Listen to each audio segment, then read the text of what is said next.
warahmatullahi wabarakatuh. Nama saya Aura Febrianti, Stambuk G701 18062. Datul Jannah, Stanbook G701 18029. Pada percobaan yang berjudul diuretik ini, saya akan menjelaskan tentang alat dan bahan yang dipakai pada percobaan ini.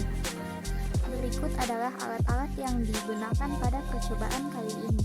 Yang pertama yaitu sarung tangan. Kemudian yang kedua ada batang pengaduk. Kemudian yang ketiga ada gelas kimia 50 ml. Selanjutnya ada sonde dan wadah penyimpanan urin. Berikutnya adalah bahan-bahan yang digunakan pada percobaan ini. Yang pertama adalah disco. Kemudian yang kedua ada alkohol 70%. Dan ada NaCl fisiologis 0,9%, kemudian NaCMC, lalu ada masker dan juga handscoon, obat furosemid, etanol 70%, obat spironolakton, obat hidroklorotiazid, dan di sini kita memakai hewan uji yaitu tikus putih. Di sini saya akan menjelaskan cara kerja dan rute pemberian pada percobaan 5 tentang diuretik. Sebelum itu, saya akan membahas terlebih dahulu apa sebenarnya diuretik itu. Diuretik merupakan golongan obat yang berfungsi untuk mengeluarkan cairan yang berlebih dari dalam tubuh. Cairan berlebih dari dalam tubuh ini biasanya disebut dengan edem atau penumpukan cairan. Nah, edem ini terjadi biasanya karena kondisi jantung yang tidak dapat memompa darah lagi secara efektif ke seluruh tubuh yang menyebabkan penumpukan cairan pada bagian tubuh tertentu. Biasanya penumpukan cairan ini terjadi pada kaki. Nah, penumpukan cairan ini disebut dengan edem. Selanjutnya di sini saya akan menjelaskan cara kerja dari percobaan ini. Yang pertama yang dilakukan yaitu menyiapkan alat dan bahan, kemudian mengambil tikus dari dalam kandang. Setelah itu tikus diberi air hangat atau aquades hangat sebanyak 5 ml. Itu diberikan secara peroral atau diberikan secara oral. Rute pemberian secara oral ini tahap-tahapnya. Yang pertama, tikus dipegang secara sesuai dengan aturan pemegangan tikus, di mana kepala tikus dijepit menggunakan dua jari, kemudian jari telunjuk dan jari manis memegang ekor dan badan menahan dan jari ibu jari menahan bagian badan.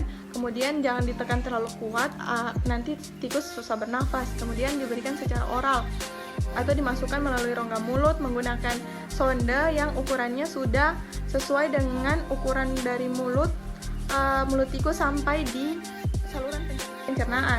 Setelah itu dimasukkan melalui rongga mulut, lalu dimasukkan sonde. Setelah itu dimasukkan obatnya, lalu dikeluarkan sondenya. Setelah diberikan aquades hangat sebanyak 5 ml pada masing-masing tikus, selanjutnya tikus dibagi ke dalam 5 jenis perlakuan. Perlakuan yang pertama yaitu menggunakan NaCl fisiologis 0,9%. Perlakuan kedua menggunakan furosemid dengan dosis 40 mg per kilogram berat badan. Perlakuan yang ketiga diberikan furosemid dengan dosis 80 mg per kilogram berat badan. Yang keempat diberikan hiperklorotiazid dengan dosis 25 mg per kilogram berat badan. Dan yang terakhir diberikan spironolakton dengan dosis 25 mg per kilogram berat badan. Kemudian tikus-tikus tersebut dimasukkan ke dalam kandang khusus, yang dimana di dalam kandang itu sudah terdapat tampungan urin tikus atau wadah untuk menyimpan urin tikus. Setelah itu kita mencatat frekuensi urin tikus yang dikeluarkan pada menit ke 30, 60, dan 90. Selain itu juga kita mengamati warna urin dan juga kejernihan urin dari tikus. Setelah melakukan perlakuan itu, tikus dikembalikan ke dalam kandang dan kita mulai menghitung volume kumulatif dari urin. Selanjutnya, saya akan membahas jenis-jenis dari obat diuretik. Jenis-jenis dari obat diuretik ini terbagi menjadi 3. Yang pertama itu diuretik tiazid. Diuretik tiazid ini merupakan kelompok obat diuretik yang berfungsi untuk mengobati penyakit hipertensi. Nah, kelompok diuretik ini tidak hanya untuk mengeluarkan penumpukan cairan dari dalam tubuh, tetapi juga membuat pembuluh darah menjadi rileks. Nah, golongan diuretik tiazid ini salah satu contohnya yaitu hiperklorotiazid. Diuretik yang kedua yaitu diuretik loop. Diuretik loop ini biasanya diberikan pada orang-orang yang mengalami penyakit gagal jantung. Kemudian golongan diuretik loop ini memiliki mula kerja yang lebih cepat dan efeknya lebih kuat dibandingkan golongan diuretik tiazid. Golongan diuretik loop ini cepat sekali menguras cairan tubuh dan elektrolit, sehingga tidak dianjurkan untuk digunakan sebagai antihipertensi, kecuali pada pasien hipertensi yang juga mengalami retensi penumpukan cairan yang berat. Contoh dari golongan diuretik loop ini yaitu salah satunya furosemid. Diuretik yang ketiga yaitu golongan diuretik hemat kalium. Golongan diuretik ini dapat mengurangi penumpukan cairan dari dalam tubuh tanpa menghilangkan kalium dan zat gizi penting lainnya. Golongan obat ini biasanya diresepkan untuk orang-orang yang beresiko memiliki kadar kalium yang rendah. Biasanya obat ini diberikan pada pasien yang juga mengonsumsi obat yang dapat mengurangi kadar kalium di dalam tubuh. Contoh dari golongan obat hemat kalium ini yaitu spironolactone.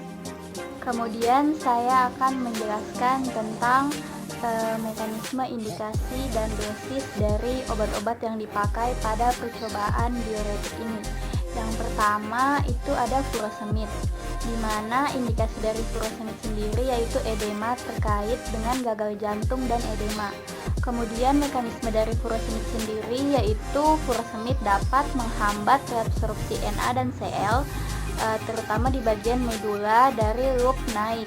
Kemudian ekskresi kalium dan amonia juga meningkat, sementara ekskresi asam urat itu mengurang. Nah, furosemid ini dia meningkatkan aktivitas plasma renin, plasma norepinefrin, dan plasma arginin responin. Kemudian itu dosis dari furosemid sendiri yang diberikan yaitu dewasa edema terkait dengan gagal jantung. Untuk awalnya itu dia 40 mg per hari, kemudian dia dapat berkurang menjadi 20 mg per hari atau 40 mg pada hari-hari alternatif. Nah, obat yang kedua itu ada hidroklorotiazid. Indikasi dari hidroklorotiazid sendiri yaitu hipertensi dan edema. Kemudian mekanisme dari hidroklorotiazid yaitu hidroklorotiazid menghambat reabsorpsi Na dalam tubulus distal yang menyebabkan peningkatan ekskresi Na dan air termasuk ion K dan hidrogen. Kemudian dosis yang diberikan untuk hidroklorotiazid sendiri itu untuk dewasa awalnya itu 12,5 mg per hari. Dia dapat meningkat menjadi 25 sampai 50 mg sekali sehari, baik tunggal atau dengan antihipertensi lainnya.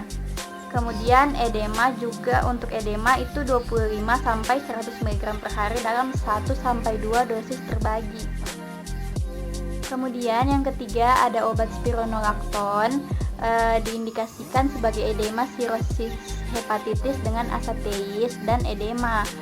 Mekanisme dari spironolactone sendiri yaitu spironolactone bekerja pada tubulus distal ginjal sebagai antagonis kompetitif aldosteron. Nah, spironolactone meningkatkan ekskresi ACL dan air sambil menghambat ion K dan hidrogen. Dosis yang diberikan spironolactone sendiri itu untuk dewasa edema awal 100 mg per hari. Dia dapat menyesuaikan dosis sesuai dengan respon hingga 400 mg per hari. Nah, di sini saya akan menjelaskan alasan perlakuan dari percobaan diuretik ini. Yang pertama itu Tujuan diberikannya air hangat itu sebagai penginduksi agar tikus dapat mengeluarkan urin. Kemudian mengapa ditunggu selama 10 menit setelah diinduksi agar air dapat memberikan efek. Kemudian mengapa digunakan obat yang berbeda-beda seperti furosemid 80 mg, spironolakton 40 mg, dan hidroklorotiazid itu agar kita dapat mengetahui manakah obat yang memiliki sebagai diuretik yang baik. Kemudian alasan dimasukkan dalam kandang penampung itu untuk bertujuan agar urin yang dikeluarkan dapat ditampung dalam wadah supaya kita dapat mengetahui frekuensi dari urin yang dikeluarkan tikus. Kemudian kita juga dapat melihat warna dan kejernihan dari urin tersebut. Demikian yang dapat saya sampaikan, lebih dan kurangnya mohon maaf. Kami akhiri, wassalamualaikum warahmatullahi wabarakatuh.